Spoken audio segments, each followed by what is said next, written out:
စံမှာတူမများအားထမင်းကိုကျွေးပြီးတော့ပြုစုနေပါတယ်ရှင်ကျေးဇူးတင်ပါတယ်ရှင်နောက်ပြီး spirit သွားကြပါတယ် spirit မှာကြတော့လိုအပ်တာတွေလူချင်တာတွေဝယ်ရင်ကြည်ရင်ဒီဘက်ကကျတော့လက်သေးနေပေါ့နော်ခြေသေးနေလက်သေးနေကျွေးနေကြတာပါဒါကျမပါနောက်ပေါက်မပါပဲမြလာချင်တော့ကနကလေးဝယ်ခဲ့ပါတယ်ကြည့်နေပါတယ်သူတို့ဝယ်လာဆိုတော့ဝယ်ကြပါဘူးဒီတိုင်းပဲကြည့်ကြတာပါရှင့်ဒါလည်းကျမပါလှမလားဆိုပြီးတော့မှမှန်ထဲမှာကိုကြည့်မဝဖြစ်နေပါတယ်နောက်တစ်ဆိုင်ကိုပါတယ်ရှင့်နောက်တစ်ဆိုင်ကဒီနှခမ်းနေပေါ့နော်အရမ်းပဲကြိုက်လို့သွားကြည့်ခဲ့တဲ့နှခမ်းနေဆိုင်ပါမိုင်းစနာအရမ်းပဲလှပါတယ်ကြည့်နေပါတယ်ကဲဒီတယောက်လည်းပဲအင်ဂျီအယောင်နဲ့ရန်ကိုလိုက်ဖက်တော့အယောင်လေးကိုပဲပြီးတကားလာလိုက်နော်အနောက်ကလည်းလာချင်တယ်တဲ့မှာအခန်းကြီးလေးတွေကတော့နော်မင်းလေးတိုင်းအတွက်ကရန်ကိုမရှိမဖြစ်ဆိုတော့လေလာဆိုပြီးကိုကြည့်မဝကဲခုတော့ကျမတို့ရဲ့နောက်ဆုံးအဓိကမှတ်တိုင်ရောက်ပါပြီမုတ်ချသွားပြီလို့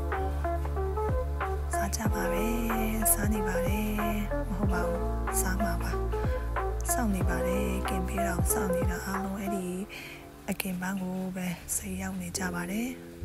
ဒီလုံးကမခွာပါဘူးဒီအကင်ပန်းကနေသူကလေစားလို့ရမ်းကောင်းပါတယ်ဒီနေ့ကတော့ရမ်းမဲ့ပိုင်လည်းပြည်ခဲ့တဲ့ပိုင်လည်းဝါခဲ့ပါတယ်ရှစ်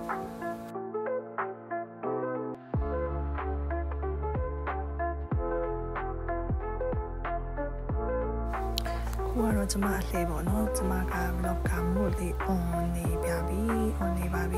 ဒါကြောင့်စလတ်ထက်တဲ့ကိုဟာလေးပဲထက်ပြီးစားပြပါမယ်စားပြဖို့အတွက်ကတော့ပါစက်ထည့်ရင်ထဲမှာပေါ့နော်ပါစက်ထည့်မယ်ထည့်ပြီးဝါမှာပေါ့နော်ကဲလာပါပြီရှင်လာပါပြီကဲ very good ကဲကောင်းတယ်ဆိုတာလည်းမှလေးထောင်ပြပါတယ်ပြီးရင်နောက်တစ်ခါပြန်စားပါမယ်ကဲဒါဘာလို့လဲ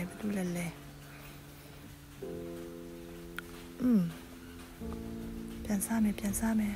ဒါနဲ့ဝါနေတဲ့ပုံစံကဘယ်လိုကြီးဝါတာလဲနော်နည်းနည်းလေးပြန်တင်ပေးရမယ်ဒီအမကြီးကိုဘယ်လိုစားရမလဲဆိုတာကဲကင်ချီလေးထည့်လိုက်ပါပြီပြီးရင်ဟင်းနုနဲ့ထည့်လိုက်ပါပြီပြီးရင်အသားတော့ကဲနောက်တစ်ခါစားပါပြီ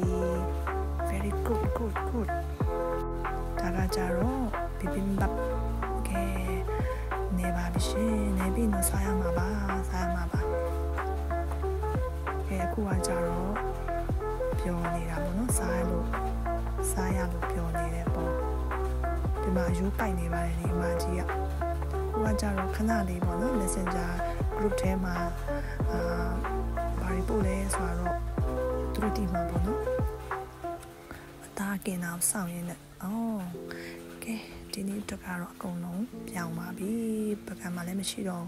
ဆိုတော့ပြန်มาတော့မယ်အားလုံးပဲကျေးဇူးတင်ပါတယ်ရှင်တတာ